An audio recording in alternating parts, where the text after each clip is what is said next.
이제 성탄절이 얼마 남지 않았습니다. 저희 교회가 대림이라는 이름을 갖고 있잖아요. 대림. 처음 만들어졌을 때는 무슨 의미로 썼는지 관계없이 저는 주님의 강림을 기다리는 교회, 그래 대림이라고 생각을 합니다. 예수님이 이 땅에 오신 것이 초림, 첫 번째 오신 것이 크리스마스고, 다시 오시는 것이 재림, 주님의 오심을 기다리는 공동체. 우리가 어떤 마음으로 그 주님을 기다려야 할까요? 예수님의 이 땅에 오셨던 그 크리스마스를 우리가 기다리면서 어떤 마음으로, 다시 오실 주님을 기다리면서 우리는 어떤 마음으로 살아가야 할까요? 오늘 성탄절을 맞이하는 우리의 마음속에 가장 먼저 떠오르는 그 생각은 기쁘다고 구주 오셨네. 우리 주님이 오신 것을 기뻐하는 것이 아닐까 하는 생각을 합니다. 그런데 언제부턴가 성탄절이 그렇게 기쁘지를 않은 것 같아요. 저 어렸을 때는 성탄절 되면은 성탄 준비한다고 매일 저녁 교회 와가지고 그 난로 펴놓고 그리고는 준비하면서 교제를 했고요. 물론 뭐 난로 위에다가 뭐 고구마도 구워 먹고 뭐 이러면서 시간들을 보냈던 기억도 있고, 또 새벽송 논다고 방 꼬박 세우고 온 동네를 이렇게 돌아다녔던 기억도 있습니다. 근데 요즘에 방학도 늦게 하죠. 준비하는 것도 그렇게 많지 않죠. 그러면서 그 성탄을 준비하는 그 기쁜 마음들이 어디론가 사라져 버리지 않았나 하는 생각이 좀 듭니다. 근데 오늘 이 누가복음 2장 10절 말씀해 보니까 천사가 이르되 무서워하지 말라, 보라 내가 온 백성에게 미칠 큰 기쁨의 좋은 소식을 너에게 전하노라. 여기 큰 기쁨의 좋은 소식이라고 이야기를 합니다. 이 소식이 정말 기쁜, 엄청나게 기쁜 좋은 소식이라고 이야기를 하잖아요. 예수님을 찾아왔던 동방박사도 예수님 머무시는 곳에 그 별이 이렇게 머물자 그 집에 들어갈 때에 그들이 크게 기뻐했다라고 기록을 하고 있습니다. 근데 오늘 정말 우리는 그 주님이 이 땅에 오신 것을 그렇게 크게 기뻐하나요? 오늘 우리가 기뻐해야 될 이유가 뭐죠?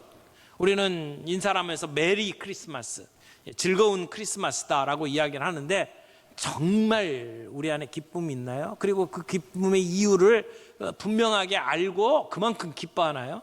세상 사람들은 한 달 전부터 크리스마스 추리를 이렇게 걸어놓고, 그리고 캐롤송을 틀어놓고, 그리고는 그 행복한 시간들을 누리려고 애를 쓰는데, 정작 예수님이 이 땅에 오신 그 이유를 알고 있는 우리는 세상 사람들보다 더 펄쩍펄쩍 뛰면서 기뻐하나요? 오늘 이 예배를 마치고 나갈 때에 우리 안에 그 기쁨이 회복되기를 바랍니다. 기뻐해야 될 이유를 몇 가지 좀 살펴보았으면 좋겠습니다. 첫 번째는 우리에게 전해준 이 소식이 조언이 아니에요.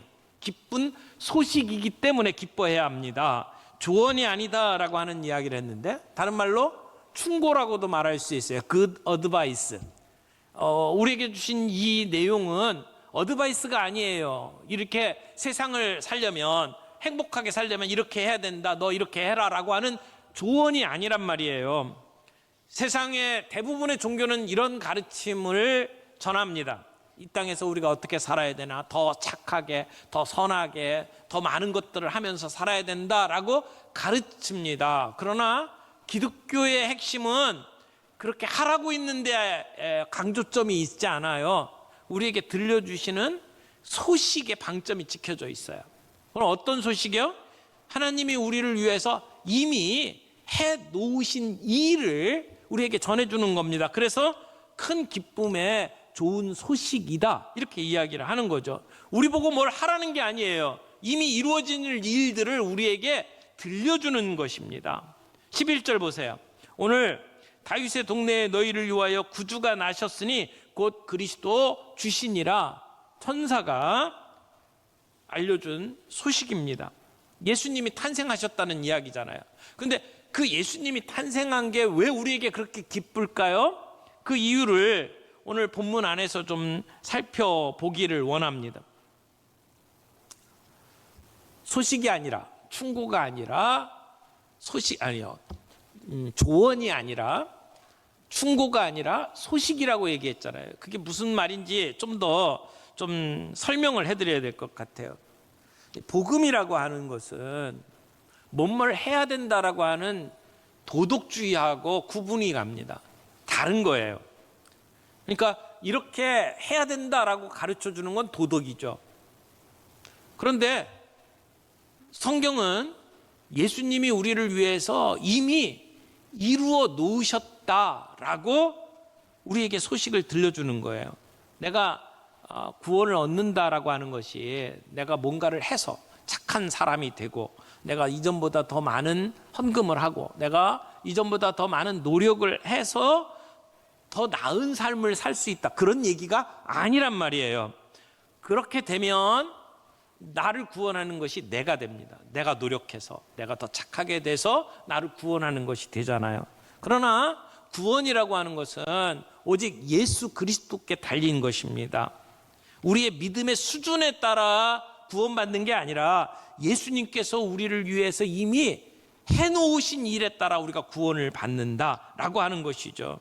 그러므로 우리는 은혜로 구원받는다라고 믿잖아요. 이미 주님이 해놓으신 일을 내가 받음으로 구원받는 거지 내가 뭘 해서가 아니라는 겁니다. 그런 의미에서 복음은 우리에게 좋은 충고가 아니란 말이에요. 좋은 소식이다, 이렇게 이야기를 하는 겁니다.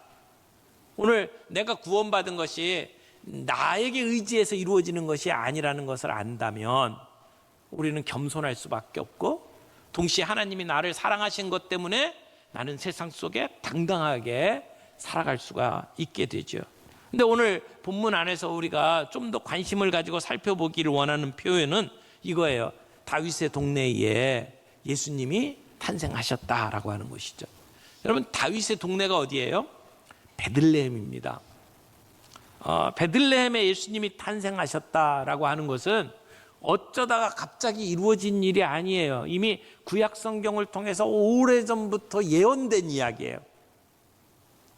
미가라고 하는 선지자가 있었습니다. 예수님 오시기 전에 한 700년 전에 살던 선지자입니다. 그가 미가서에 이렇게 예언을 했어요. 이 미가서 5장 2절입니다. 베들레헴 에브라다야, 너는 유다 족속 중에 작을지라도 이스라엘을 다스릴 자가 내게서 내게로 나올 것이라. 그의 근본은 상고에 영원에 있느니라. 여러분, 이스라엘을 다스릴 자, 왕이 태어날 것이다. 그게 어디래요? 베들레헴이래요. 아주 작은 마을인데 내가 비록 작다 하더라도 그 마을에서 왕이 태어날 것이다. 그런데 그 왕의 근본이 어디라고요? 그 왕의 근본은 상고에 영원에 있다라고 이야기를 합니다. 이 얘기는 그냥 왕이 아니라는 거예요. 그의 근본이 하나님의 아들이라는 것입니다. 이것은 700년 전에 예언된 내용이잖아요. 여러분, 700년 전에 예언된 것이 사실 그대로 이루어졌다. 얼마나 놀라운 일이에요. 사람들은 미래를 예측하지 못합니다. 요즘에 연말이 되면서 내년이 어떤 해, 그래서 내년에 트렌드를 소개하는 책들이 나오잖아요.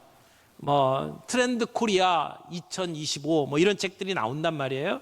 그런 책을 보면 내년에는 어떤 세상이 될 거다라고 하는 얘기들을 하잖아요. 이번에 나온 책을 보니까 내년의 모습을 소개하는 첫 번째 키워드가 옴니보어라는 단어더라고요. 옴니보어, 세상에 처음 듣는 단어 같은데, 근데 이 말 뜻이 뭔지를 보니까 나이와 성별, 어떤 세대의 관계 없이 소비가 이루어진다. 그래서 잡식성 소비가 뜬다, 이런 표현을 썼어요.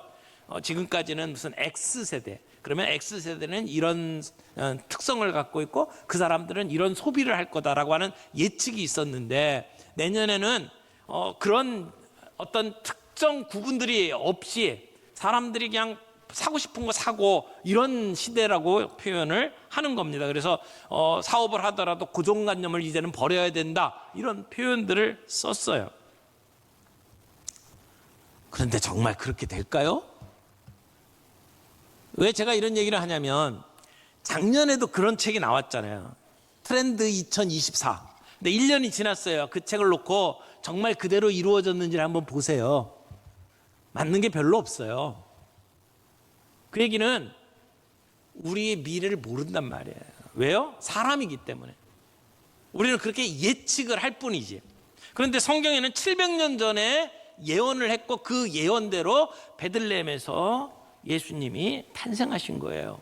그러니까 이 예언은 사람의 예언이 아니라는 겁니다. 하나님의 계획과 섭리 속에 이루어진 것이죠.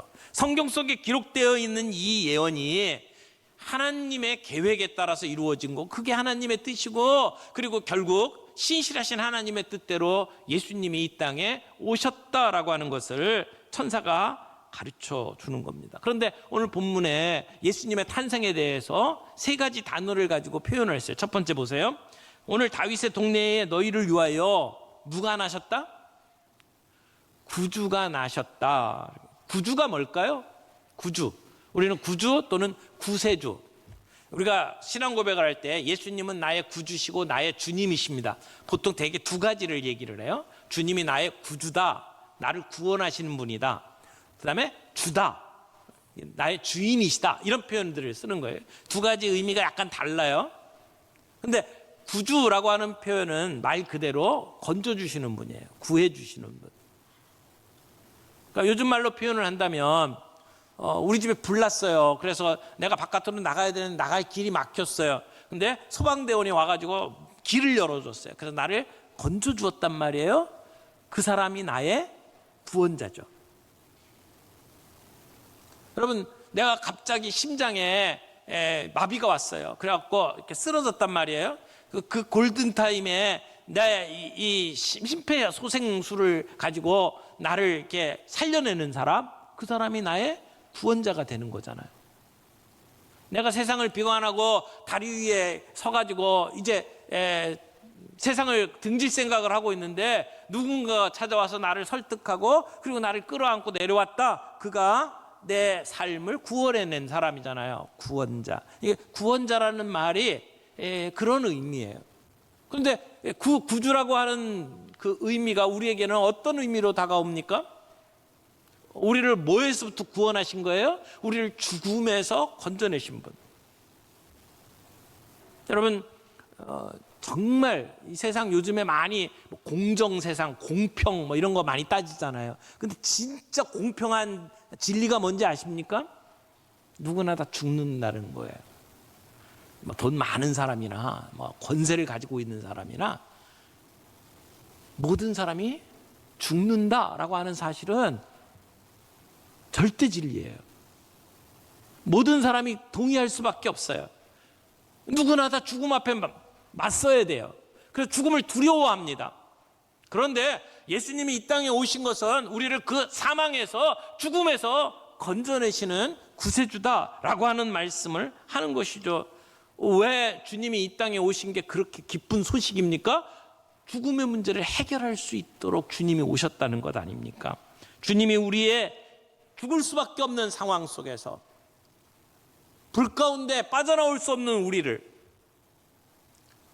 심장이 정지되어서 죽을 수밖에 없는 우리를, 세상을 등질 수밖에 없는 그러한 상황에 있는 우리를 건져내시는, 구원해내시는 분, 그래서 너희를 살릴 구조자가 이 땅에 오셨다라고 하는 소식은 모든 사람에게 기쁜 소식이 될 수밖에 없다는 거예요. 근데 두 번째 단어가 나오죠. 다시 보세요. 11절. 오늘 다윗의 동네에 너희를 위하여 구주가 나셨으니 곧 누구라고요? 그리스도 주시니라. 그리스도가 나셨대요. 어떤 분들은 예수 그리스도 그러니까 예수가 성이고 그리스도가 이름인 줄 아는 분들이 종종 있더라고요. 예수는 뭐고 그리스도는 뭡니까? 예수가